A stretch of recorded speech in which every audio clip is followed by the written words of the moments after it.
नौकरी मिली थी, उसमें ये लड़ाई लड़ने का बहुत साथ दिया था सर आपने। आज भी सर हमारी लड़ाई लड़ रहे हो, बहुत बहुत धन्यवाद सर। मैं चमोली जिलाध्यक्ष हूँ सर।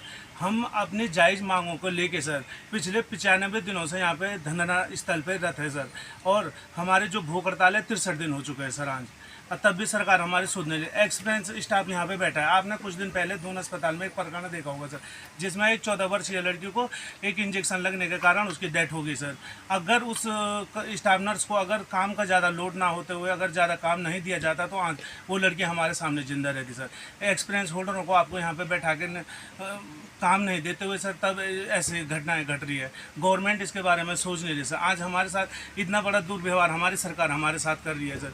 क्यों कर रही है? क्योंकि हमने कोविड में काम करा, तो उस महामारी में जब लोग अपने अपने को नहीं छोड़ रहे थे सर, उस दौर पे हमने सरकार के कंधे से कंधे मिला के काम जो किया। ये मंत्री जी कह रहे हैं आपको समायोजन किया जाएगा, क्या लगता है कब किया जाएगा, कब किया जाएगा समायोजन आप लोगों का? सर मंत्री जी से यही दरख्वास्त है कि सर अगर आप चाहते हो तो सर प्लीज़ कर लीजिए जल्द से जल्द। हमें सर 7-8 महीने हो चुके सर बेरोजगार सर, नौकरी से हटाए हुए सर। तो हमेशा कहते हैं, वादा करते हैं, सरकार कहती है आपको रखा जाएगा, फिर 6 महीने लेती है काम, उसके बाद जब स्थिति ऐसी हो जाती है कि आपको निकाल दिया जाता है। जी सर। ये कब तक चलेगा? सर पता नहीं कब तक चलेगा, जब तक हमारी सरकार की आंखें नहीं खुलती, या हमें इस दौर से पता नहीं क्यों गुजार रही है सरकार बार बार।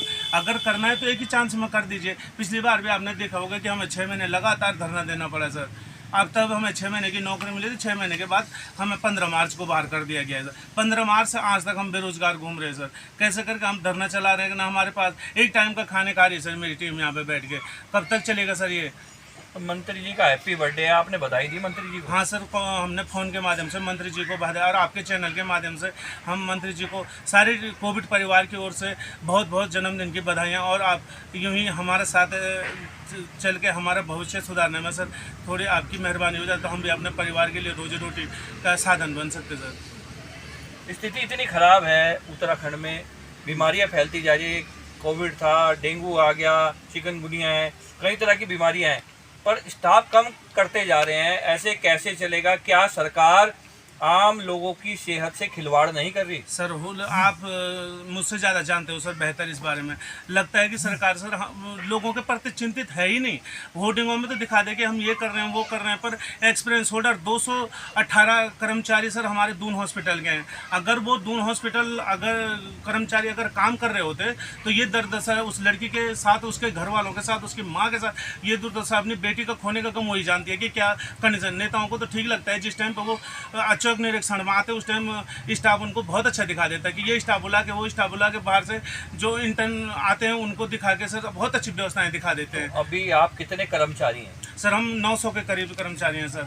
तो हमें 688 हम CSC PSC वाले हैं, 218 हम मेडिकल कॉलेज वाले हैं सर। तो 900 परिवारों का जो है भविष्य दांव पर है, और 900 तो लोग हैं ये, और परिवार के सदस्य अगर लगा लेंगे तो 4-5 हज़ार सदस्य आ जाएंगे। पहाड़ में स्वास्थ्य सुविधाएं जितनी चरमरा गई हैं, कितनी स्थिति खराब हो गई है, सरकार को इस ओर सोचने की ज़रूरत है। क्या नाम है आपका? मेरा नाम रामनिवास है और मैं उधम सिंह नगर जिले से हूँ। काफ़ी लंबे समय से जो है स्वास्थ्य मंत्री जी आश्वस्त करते आए हैं हमें कि मैं समायोजन कर रहा हूँ। हम आप लोग सेवा विस्तार की बात कर रहे हो, लेकिन मैं एक परमानेंट तरीके से कोविड कर्मचारियों का समायोजन करना चाह रहा हूँ और मैं कर भी रहा हूँ। अगर आपकी मंशा है निस्वार्थ भाव से कि आप कोविड कर्मचारियों के लिए कुछ करना चाह रहे हैं, तो आप इतना लंबा समय जो 7-8 महीने जो इतना समय चला गया है, अब भी फाइनली ये नहीं है कि कब तक हमारा हो जाएगा। अभी भी जो 6 महीने पहले हमें आश्वस्त किया जाता था कि समायोजन कर रहे हैं, आज भी उतना ही कहा जाता है कि हम तुम्हें समायोजन कर रहे हैं। उससे आगे कुछ ना ये पता है कि कब तक समायोजन हो पाएगा। और आप लोग देखते ही हैं निरंतर जो है अस्पतालों में कर्मचारियों की कमी बनी हुई है, जिसकी वजह से कम कर्मचारी होने की वजह से उन्हें जो है ड्यूटी से ओवर टाइम भी करना पड़ रहा है।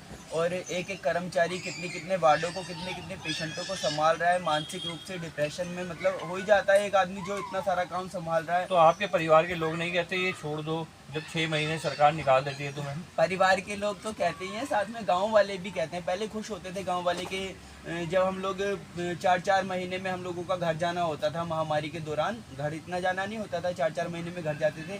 तो गांव में होता ही है कि हर किसी में भाई बंदी होती है, तो एक उत्सव जैसा होता था कि हाँ हमारे गांव का लड़का गांव में आया। लेकिन आज वही सारे गांव वाले आज ये थू कर रहे हैं कि लड़के को निकाल दिया है। तो मैंने सुना है कई लोगों की तो शादी टूट गई, कई लोग कह रहे थे कि सरकारी नौकरी में जैसे सिलेक्ट हो गए हैं, ऐसा माहौल बन गया था, परंतु अब फिर दोबारा स्थिति ऐसी खराब हो गई। हाँ, शादियाँ तो टूटी हैं सर, शादियाँ तो टूटी ही हैं। अब बेरोजगारी में शादी करेगा भी कौन?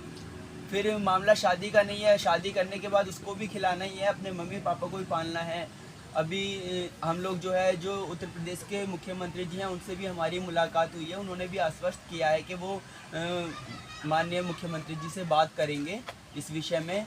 तो उम्मीद लगा के बैठे हैं हम लोग, जब तक नहीं होता जैसे तब अमित तक। शाह जी आ रखे हैं यहाँ पर, कहीं दौरा चल रहा है, कहीं मंत्रियों का दौरा चल रहा है, वहाँ तो क्या लगता है आपको? हम लोग गए थे FRI में, जहाँ अमित शाह जी का प्रोग्राम है, लेकिन वहाँ गार्ड लोगों ने बोला कि IAS PCS लोगों का प्रोग्राम है, आम जन का इसमें नहीं है कि आम जन को मिलने दिया जाएगा। तो हम लोग वहाँ से वापसी आ गए। तो आप अब आगे अपनी आवाज़ कैसे उठाएंगे, क्या लगता है? सर अभी अगर गवर्नमेंट हमारी मांगों को पूरा कर देती है तो ठीक है सर, नहीं तो हम आंदोलन को और उग्र करेंगे सर। 63 दिन आज हमारी भूख हड़ताल को हो गए, हमारे भाई लोग भूख हड़ताल पे बैठ रहे हैं, पुलिस वाले जबरदस्त उठा के हॉस्पिटल एडमिट कर देते हैं सर। अगर अभी प्रशासन हमारी बातों को नहीं सुनता है तो हम उग्र आंदोलन करेंगे सर, सड़कों पर उतर जाएंगे सर। 900 कर्मचारी हम लोग, अभी तो आप लोग 50-60 लोगों की ताकत देखी आपने, अब 900 कर्मचारियों की ताकत देखेगी गवर्नमेंट। तो उत्तराखंड में जिस तरह आंदोलन का दौर जारी है, जहां एक बेरोजगार संघ बैठा हुआ है, दूसरी ओर कोविड कर्मचारी बैठे हुए हैं, तो स्थिति बड़ी खराब होती जाएगी। मेरी सरकार से यही निवेदन है, मंत्री से यही निवेदन है कि अपने जन्मदिन के दिन आप इनको एक ऐसा तोहफा दे दीजिए कि कहीं ना कहीं इनके परिवार को जो है आसरा मिले और कहीं ना कहीं युवाओं का भविष्य जो अंधकार में जा रहा है वो निकल सके बाहर। धन्यवाद। मनजीत सिंह अरोड़ा, मानव चेतना से, धन्यवाद।